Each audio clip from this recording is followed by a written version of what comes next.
person said that they are emotionally dysfunctional and they don't want to hurt anyone with the emotional dysfunction, so they isolate themselves. She says, I know I need to heal from my past trauma due to abuse I've experienced my whole life. And I realize that this will only happen inside of relationship with others. She says that she sees a counselor, but she's not sure if she's only seeing the counselor for now will be enough for her to heal. So she's not sure, if it's really helping her heal or not. They say, I'm trying to give emotional support to others and it overwhelms me. I feel like I don't care about what they're going through. This makes me feel so incredibly sad because I don't want to be this way. I don't know how to get past this or if it's even possible. So they're fearing that there's something wrong with them. And Josh, I just want to speak into this heartache, this confusion, trauma, shame that seems to be a part of this question. Totally. Man, such courage to submit the question. I really appreciate it. And that in and of itself, you're reaching out for help, you wrapping words around and clearly have some insight into the things that are going on for you and with you, just based on the way your question is worded, shows me that you're on a path towards healing and growth. That the challenges that you're facing are not going to be insurmountable to you. And so I just want to be an encouragement to you that we experience things in life that have a profound impact on who we are, our sense of self, our relationship to ourselves, others, and our relationship to God. And the whole thing can get really garbled and skewed when we have traumatic experiences in our life, especially the younger those experiences are. And as we're growing up, we're learning who we are, how we're supposed to relate to other people, and who God is, what He's like, what our relationship to Him is like. And if the messages and the experiences of our life really distort those things, distort the sense of self, distort what relationships with others are supposed to be like, or our God concept, it makes life really challenging. So we can have this sense of, man, the way I experience life seems to be different than those around me. I can feel very defective. I can feel very alone and feel like, man, others' experience of life is different than me. They're not going to be able to relate to me. I don't know how to relate to them. And it can be just so incredibly isolating. And so I just so respect and appreciate the courage that it takes to reach out for help and to allow that growth tendency that God's wired into you to have expression. That God has wired in every one of us the desire to self-right. If I prick my finger or I get a cut on something, my body launches into action to try to remedy and heal that. The blood looks to push out any debris that got in. Antibodies work to kill any bacteria that shouldn't be inside my body. The tissue begins to work to mend itself and to heal and close the wound. And that's a healing tendency that God's wired into the fabric of our being that extends to our brain and our emotional experience.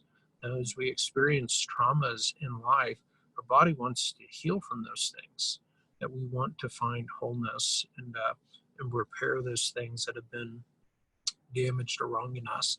And I hear in this question the reaching out for that and the having the courage and the strength and allowing God to do that work in you. And so you're going to get there. You're going to keep walking down this road. You're going to get there. And you're right in understanding that we need people to do that. That wounding happens in relationship. Trauma happens in relationship. And healing from trauma happens in relationship. And so we can't find the healing that we need in isolation.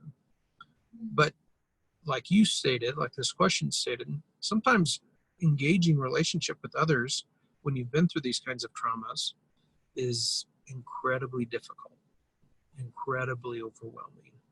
And so the starting place for that a lot of times is a professional therapy kind of relationship. That the unique nature of a therapy relationship creates a safety right away that can be hard to establish in relationship.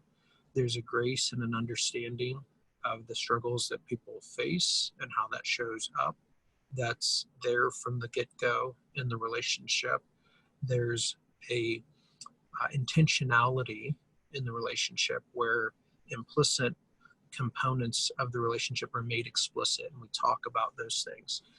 And the that special nature of a therapy relationship enables healing to begin, and the obstacles to forming relationships with people begin to heal.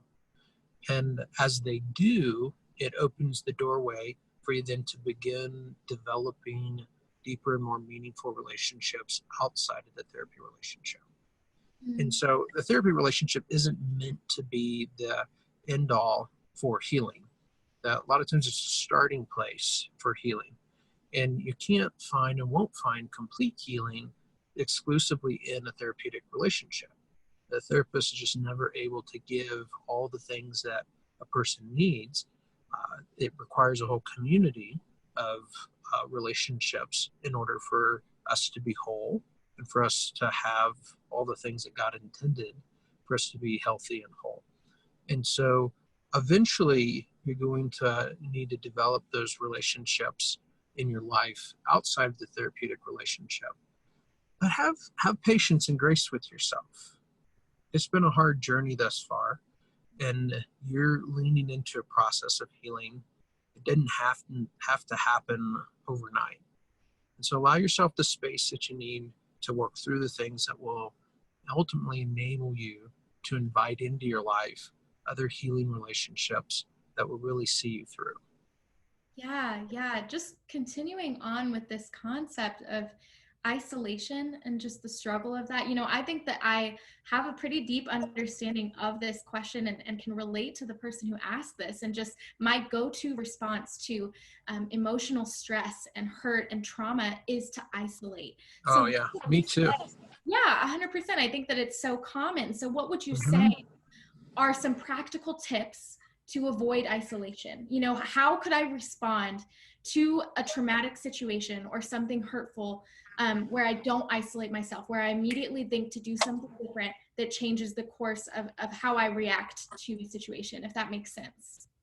Yeah, I mean, the instinct to isolate is pretty universal.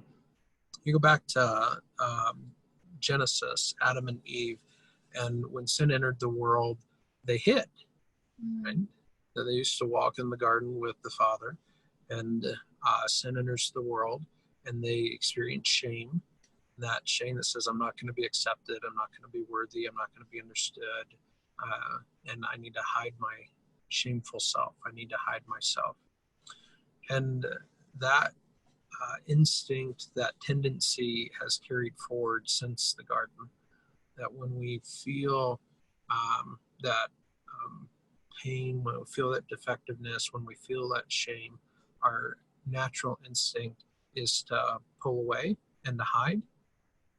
And yet there's a competing instinct in us also that wants, again, to heal.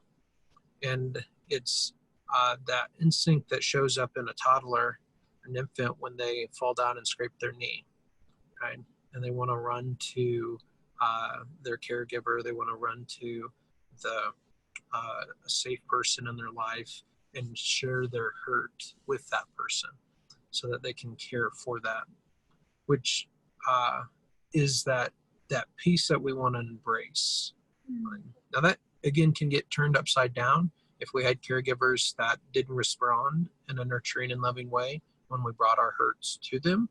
We could have learned that that's bad and that we can't do that, and that bad things will happen if we bring that vulnerability to other people.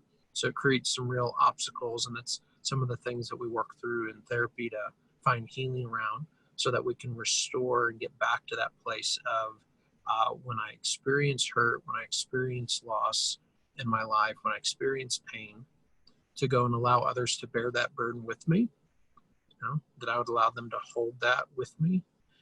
And the enemy likes to keep us isolated. That's part of how he separates us from the power of the body and the God's power flowing through the body to bring transformation and confrontation and healing in our life. And so that shame is a tool that he uses to do that, to isolate. That's kind of the voice of the enemy that says no one's going to understand, or you're going to be judged, you'll be rejected. Bad things are going to happen if you bring yourself out into the light and allow another to be in this with you. So we want to recognize that as a scheme of the enemy and be wise to that scheme, and recognize that even though it's scary, even though there's a instinct to kind of hide, that what our heart needs to heal is to bring others into the circle with us and allow them to carry those things with us.